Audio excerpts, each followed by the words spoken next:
नमस्कार. मी सतीश कुलकर्णी. गुरुचरित्र ग्रंथाबाबत जास्तीत जास्त खरी चांगली माहिती देण्याचा आमचा उपक्रम सुरूच आहे. माझे गुरुवर्य त्यांच्या ओघवत्या वाणीने चांगले दृष्टांत देऊन आपल्या भक्तांना माहिती सांगतीलच. परंतु मलाही गुरुचरित्राची आवड आहे. मी अजूनपर्यंत गुरुचरित्र कधीही वाचलेलं नाही, परंतु बऱ्याच वेळा चाललं गेलं माझ्या हातून. परंतु दत्त महाराजांची प्रेरणा झाली असावी की त्यातील काही ओव्या आपल्याला सांगाव्यात आणि त्याचं स्पष्टीकरण द्यावं. श्रीपाद वल्लभ चरित्रामृत ग्रंथाबाबत सांगितलेलं आहे. अक्कलकोट स्वामींच्या बखरबद्दलही सांगितलं आहे आणि सांगणार आहे. पण कार्यभावल्यामुळे अनेक गोष्टी करता येत नाही. पण योगायोगाने गुरुचरित्र ग्रंथ मी आणला आणि सहज डोळ्याखालून घालावा म्हणून मी अगोदर अध्याय नंबर 53 अवतरणिका पाहत होतो आणि पाहता पाहता माझ्या लक्षात आलं ते मी सांगण्यासाठी हा व्हिडिओ केला आहे. गुरुचरित्र महिलांनी वाचावं का नाही, गुरुचरित्र पारायण कसं करावं, अमुक करावं, अनेकांच्या अनेक शंका आहेत. पण माझ्या जे मनात होतं तेच दत्त महाराजांनी मला भक्तांना सांगावं, हे सांगण्यासाठीच मला प्रेरणा दिली असावी असं वाटतंय. कारण योगायोगाने त्या गुरुचरित्र अवतरणिका अध्याय नंबर 53मध्ये जो उल्लेख आहे ती ओवी नंबर 82, 83, 84, 85च्या आसपास आहे. तर 82 ओवीमध्ये असं सांगितलं आहे, सिद्ध म्हणती नामधारका, किती दिनी वाचावे गुरुचरित्र, हे मज सांगा गुरुराया. तेव्हा सिद्ध म्हणती नामधारका, तुवा प्रश्न केला निका, परोपकार होईल लोका, तुझ्या प्रश्ने करून या. इथं असं सांगितलं गेलं आहे की तुझा हा प्रश्न अगदी बरोबर आहे आणि या प्रश्नाच्या स्पष्टीकरणामुळं अनेक लोकांच्या शंका नाहीशा होतील आणि तो एक प्रकारे लोकांवर, भक्तांवर उपकार झाल्यासारखाच आहे. तुझ्या प्रश्ने करून या, अंतःकरण असता पवित्र, सदाकाळ वाचावे गुरुचरित्र, सौख्य होय इह परत्र. असं ओवी नंबर 82 आणि 83 आहे. पुढं मग अनेक गोष्टींचा खुलासा झालेला आहे. त्यामुळं स्वतः गुरुचरित्रकारांनी सांगितलेलं आहे की अंतःकरण जर पवित्र असेल तर सदाकाळ गुरुचरित्र वाचावं.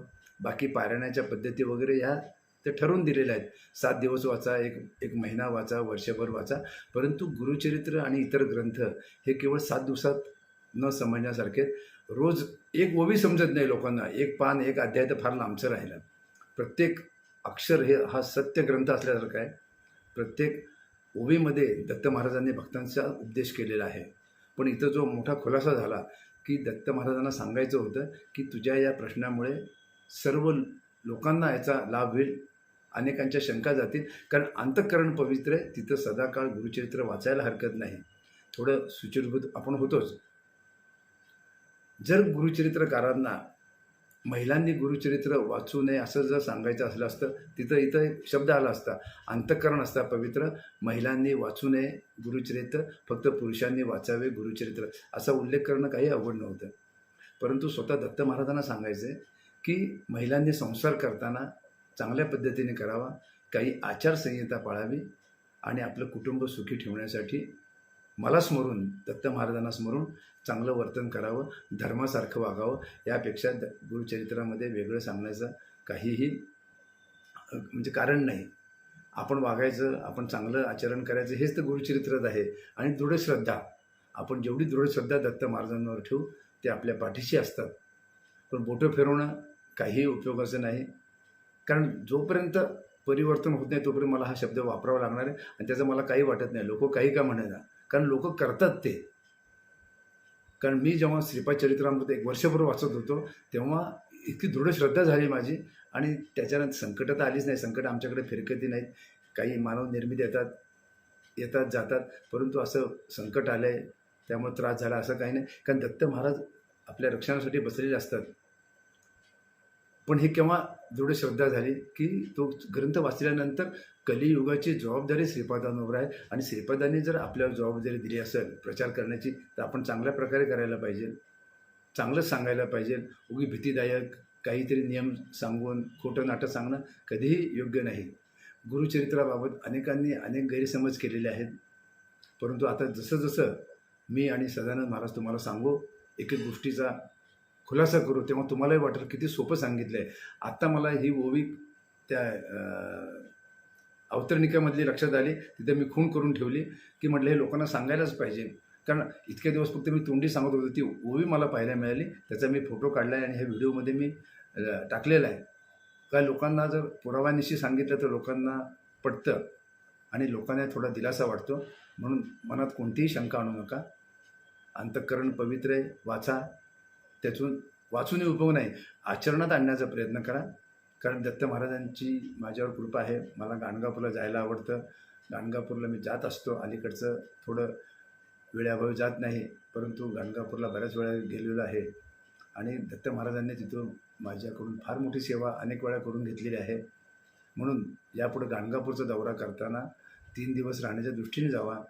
तिथं ज्या ज्या गोष्टी आहेत त्या करा. उगी पळापळ करू नका. दत्त महाराजांच्या कृपेने दुपारी 12 वाजता माधुकरी मागितल्यानंतर पोटभर मिळतं. संध्याकाळीसुद्धा अल्प दरामध्ये जेवणाची व्यवस्था आहे. सकाळी बाकी ते शहर जरी सुधारलेलं नसलं तरी सगळ्या सोयी दत्त महाराजांनी उपलब्ध करून दिलेल्या आहेत. का देव असलेला गाव गाणगापूर आहे, मी याचा उल्लेख केलेला आहे. आणि पुढं पुढं पुराव्यानिशी दत्त महाराजांनी जे जे सांगितले ते सांगण्याचा प्रयत्न करणार आहे. ते सांगितल्यानंतर जाणं न जाणं, वागणं न वागणं ते तुमच्या हातात आहे. परंतु आता गुरुचरित्र वाचायला सुरुवात करा. रोज एक पान वाचा, समजून घेण्याचा प्रयत्न करा. ग्रंथ गुरुचरित्र सगळे सारखेच आहेत. कुठल्या लेखकाने काय लिहिले यापेक्षा त्यात थोडाफार बदल करून त्या लेखकाच्या नावाने ते ग्रंथ पुढे आलेले आहेत. शेवटी गुरुचरित्र हे गुरुचरित्रच आहे.